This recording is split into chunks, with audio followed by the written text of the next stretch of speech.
Good morning.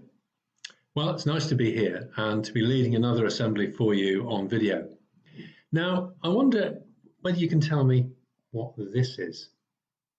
Is this a glass half full or a glass half empty? Do you see the difference? Well, there is no difference. It's which way you see things. Is the glass half full? That's a good thing. Glass half empty. We've been shortchanged. You see, it's how we see the world when we think about thankfulness. And one of the things that helps us to see the world is remembering the good things in the past. And that's all about keeping a thankful heart right now. So if we look back on some good things that happened and focus on the positives, we might think that some positive things might happen to us in the future. Now, I'll tell you a story about this from the people of Israel. You see, the people of Israel had seen some amazing things. At one time, they were standing on the edge of the Red Sea and they couldn't see any way forward. But when God spoke to Moses, Moses prayed, a wind blew, the waters were parted, and they walked through on dry land. Then, when they were hungry and in the desert, God provided some amazing things, bread out of nothing called manna. And then there's the time that God made water come out of a rock. He fed them with quails that just flew in on the desert wind. They should have been able to look back and see how good things could be in the future because God was with them. And they remembered all these things in the past. Well, I wonder, were they glass half full, positive, or glass half empty, negative sort of people? Well, I'm sad to say that most of them were glass half empty. But there were a few people who could really trust God and see how good things could be in the future. So there they were, standing on the edge of the promised land. God had been making this ready for them for over 40 years, and God was so excited. So he got his friend Moses to gather 12 leaders ready to go and explore this new land so they could look for it themselves, and then they could report back and tell everyone else how good things were. Well, like I said, Moses didn't really realize quite how negative the people were. So some of them weren't really prepared to see the opportunity and the positives. Some of them were, and they were Joshua and Caleb. So I want you to help me tell this story. I'd like half of you on that side of the room to be the glass half empty people. And if I say anything negative, then you respond to that.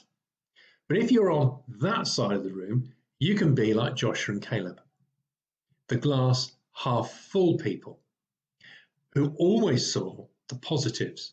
So if I say anything positive, you react to that.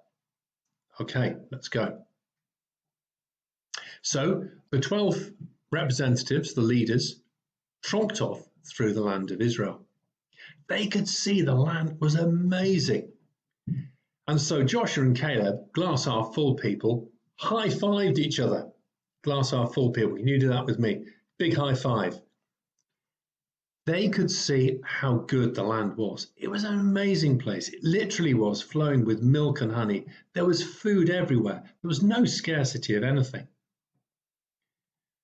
But then they got to the cities. And the glass half empty people, oh, can you join in with me on that? They were so scared. The walls looked so big. The people looked ginormous. This was going to be really difficult. Joshua and Caleb, they weren't bothered.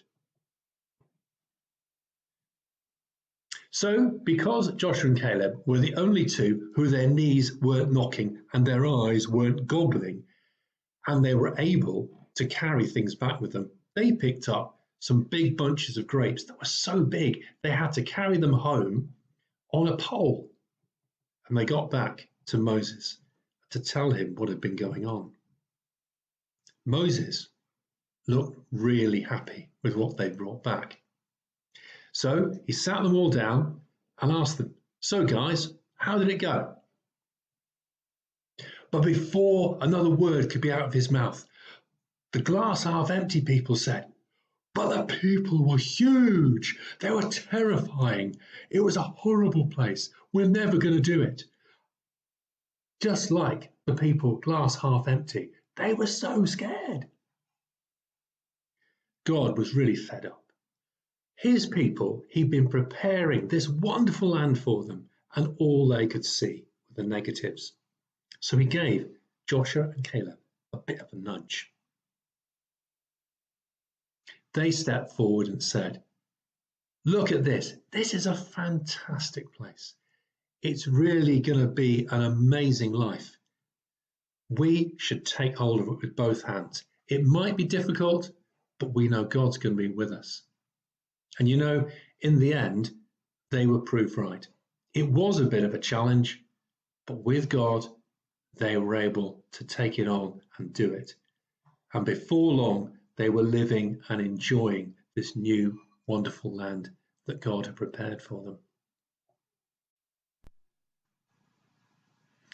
Well, you know, that story is a bit like us. We do tend to see the negatives more than the positives sometimes. And when we only see the negatives, that means that sometimes we're not able to take some great opportunities. And you know, it's like when we remember forwards. Remembering is often about past, but thankfulness helps the memories of the past to shape the future. So it's like remembering forwards.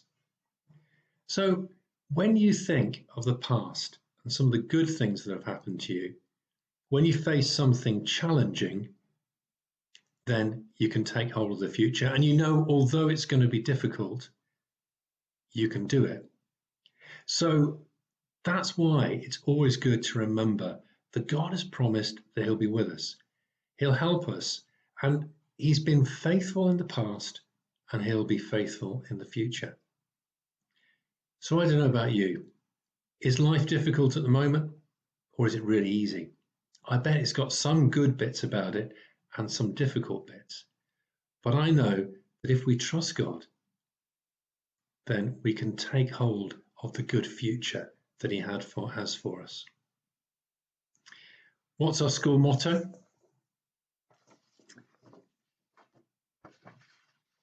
Together we aim high, with God's love we can fly. Well, that's a great motto to go through the day because we remember God's faithfulness as we go into this day. Let's pray together.